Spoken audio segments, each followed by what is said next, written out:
Imagine for a second that you hold the key to the most lucrative market in the world. You have the perfect product, a car that promises the power of a truck and the fuel economy of a hybrid. It's the holy grail of engineering. For years, the world applauds you, and you win Green Car of the Year awards. But then, in a small university lab operating on a shoestring budget, three researchers noticed something odd. It's not a bank heist or a violent crime scene. It's something much subtler, a mathematical anomaly. A simple discrepancy in the numbers that in a matter of 48 hours would wipe out a third of the value of one of the largest companies on the planet. What you are about to watch is a documentary analysis of how an engineering decision designed to mask a physical limitation ended up forcing a giant to build the future that dominates our roads today.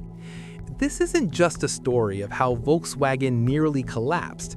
It's the story of how, ironically, its greatest structural flaw was the very thing that guaranteed its survival in the 21st century. The official narrative we all know says Volkswagen got caught, punished, and humiliated. And historically, that's true.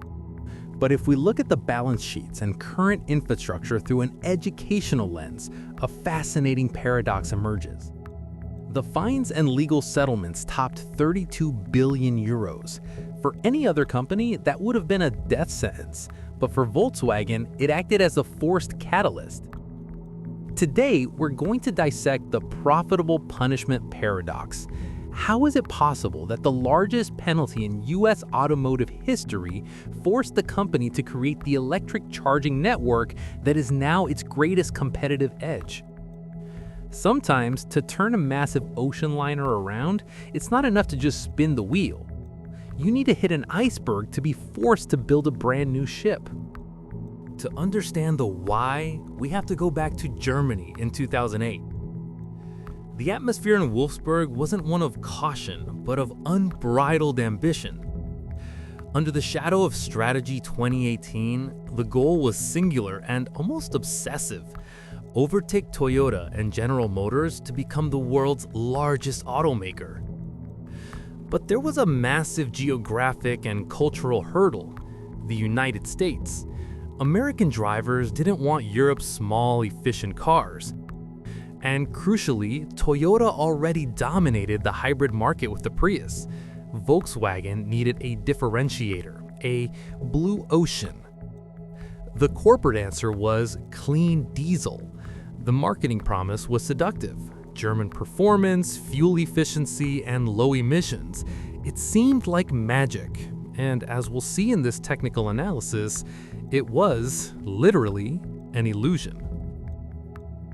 This is where ambition collided with the reality of thermodynamics. Volkswagen engineers found themselves trapped in an impossible triangle.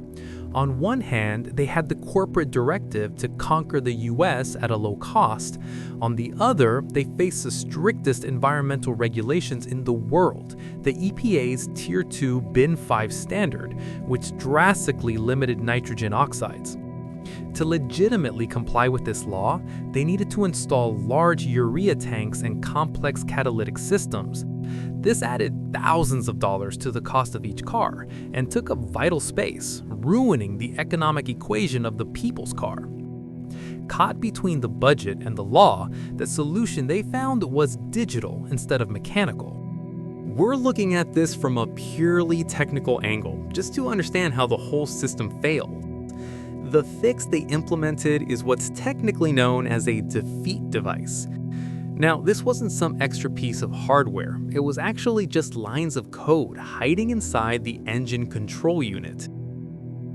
The software's logic was brilliant, even if the goal was terrible. Here's how it worked. The car monitored very specific things like the steering wheel position, speed, air pressure, and how long the engine had been running.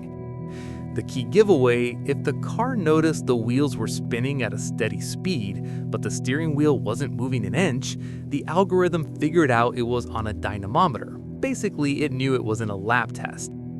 It would immediately crank the emissions controls up to the max, but the second that car hit the open road, the software switched modes, letting the engine pump out up to 40 times the legal limit of pollutants. The most ironic part of this story is who actually caught them. It wasn't government intelligence, and it wasn't even the powerful EPA with all its money.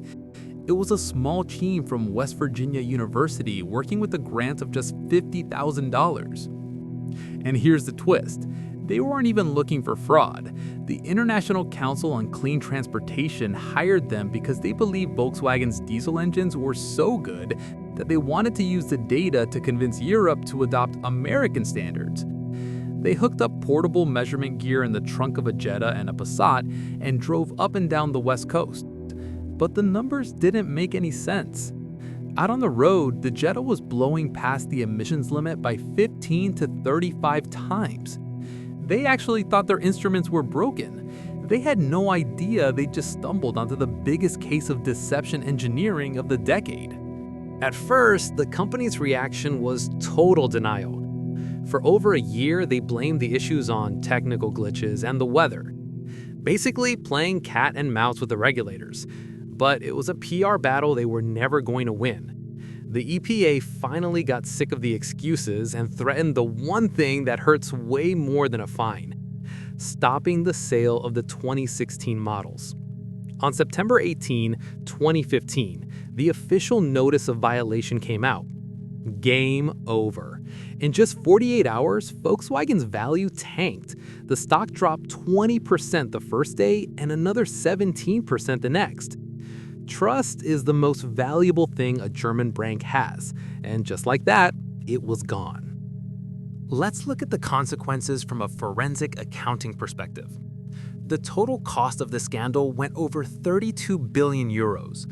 To put that in perspective, that's more money than the GDP of a lot of small countries. But there's a crucial difference here. In the US, aggressive class action lawsuits forced a massive immediate cash payout. Volkswagen had to set aside over $10 billion just to buy back nearly 500,000 cars. In Europe, the process was much slower. However, the real game changer was hidden in the settlement with the US Department of Justice. That's where the seed for their reinvention was planted. They weren't just ordered to pay, they were ordered to build. As part of the punishment, the EPA and California forced VW to invest $2 billion in electric vehicle infrastructure over 10 years. They had no choice. That's how Electrify America was born. And here's where the strategic irony kicks in. While competitors like Ford or GM were relying on patchy, unreliable third-party charging networks, VW was forced to build a fast-charging network from coast to coast. What started as a criminal penalty turned into a huge strategic advantage. By the time they rolled out their own EVs years later, the infrastructure they needed to sell them was already there, literally paid for by the fine money. The scandal triggered a radical changing of the guard. Herbert Diess came in with a clear mission: use this crisis for structural change. Before all this happened, VW was actually debating internally whether the future was hydrogen or hybrids. Dieselgate killed that debate instantly. The burning platform scenario forced management to bet everything on electric. That's how the MEB platform was born. Unlike other companies that just shoved batteries into old cars, they designed a dedicated architecture for electrics from the ground up. It was an all-or-nothing bet, investing billions of dollars that corporate inertia never would have allowed without a crisis this huge. This isn't a fairy tale, though. That forced transition came with a massive price tag, and VW is paying for it today. In 2024 and 2025, the company is staring down a new perfect storm. Energy costs in Germany are sky high, double what they are in China or the US. It's gotten so bad that for the first time in their history, they're actually considering shutting down plants right there in Germany, like the one in Osnabrück. But here's a fascinating contrast. While the core business is struggling, the edges are innovating. Look at the General Pacheco plant down in Argentina. The transformation there is a total success. They're running on 100% renewable electricity from wind and solar farms. They've even rolled out primerless paint tech, which gets rid of the baking ovens and cuts energy use by 75%. It's a brutal contrast. You've got extreme efficiency and sustainability down in the global south, while back home, the traditional German industrial model is fighting for its life against high energy bills and competition from rivals like BYD. The story of Dieselgate is usually taught as a warning about ethics. And sure, it is. But if you look a little deeper, it's really a lesson on radical adaptability. The arrogance of their old strategy almost destroyed the company. It cost them $32 billion and ruined their reputation. But that same destruction actually cleared the path for innovation. Think about it. Without Dieselgate, Volkswagen would probably still be defending the gas engine today, slowly losing ground. Instead, they were forced to take that technological leap years before their rivals. The financial lesson is harsh but clear. In business, it's not the strongest that survive, but the ones who adapt best to change, even if that change arrives in the form of a lawsuit that threatens your entire existence. Do you think other car companies can pull off this transition without a crisis forcing their hand? Subscribe for more analyses where we dissect financial history to figure out the future of the economy.